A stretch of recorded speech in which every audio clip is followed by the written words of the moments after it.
And my final question is, do you remember the fashion from the 60s and when women made to dress a certain way? I certainly remember the fashion, Fabian, yes. We weren't made to dress a certain way. There was so much change, it was unbelievable.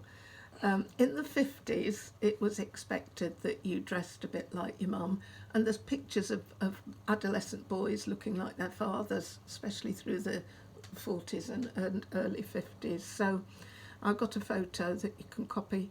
It was all about twin sets in the 50s, pearls, tidy, skirts to the knees, pretty ones that are actually coming back into fashion now, sort of quite wide. And sensible shoes and pretty floral dresses, but all very sensible.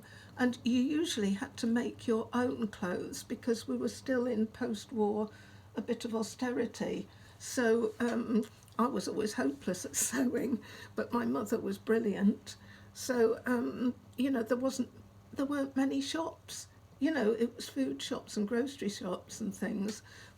And later, towards the end of the 60s, there was more shops focusing on fashion, which hadn't really happened before. So we weren't made to dress in a certain way.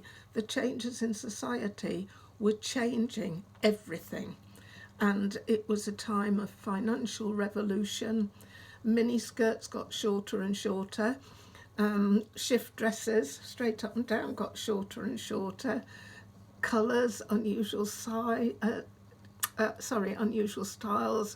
haircuts, fun, different. It was a bit more free. Oh, much freer. And Mary Quant was the main fashion guru in London, and she made all these different styles, and Vidal Sassoon was doing people's hair in peculiar sort of acute sort of short styles. Twiggy was modelling. We were wearing makeup, because in the 50s you didn't really wear makeup. And I remember painting on it wasn't false eyelashes, but pretend eyelashes under my own. Stronger makeup, mascara. So it was all frowned on to start with, but it became the norm. In fact, I was wearing minis still when I started teaching in 1970, and the deputy headmistress didn't think very much of it.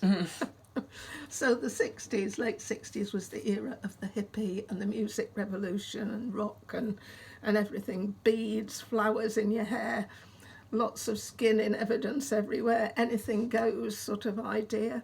And the other thing was jeans that had come over from America.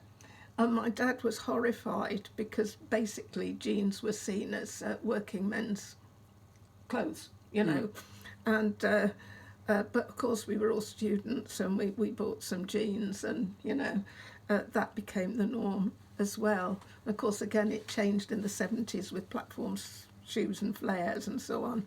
But it was the 60s that changed everything from the formality of the past. You still wore ties and suits and things for wedding. You still dressed up, but it wasn't as formal as it used to be, and it never has been since, really. And children didn't look like their parents anymore. It was this freedom, and it was about individuality.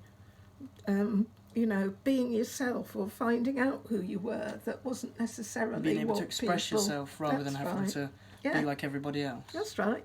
Fashions, magazines, more TV, bit more money, people copying rock stars as well. Start of the celebrity bit, really. Before it was, as I said, just a matter of earning enough to live on.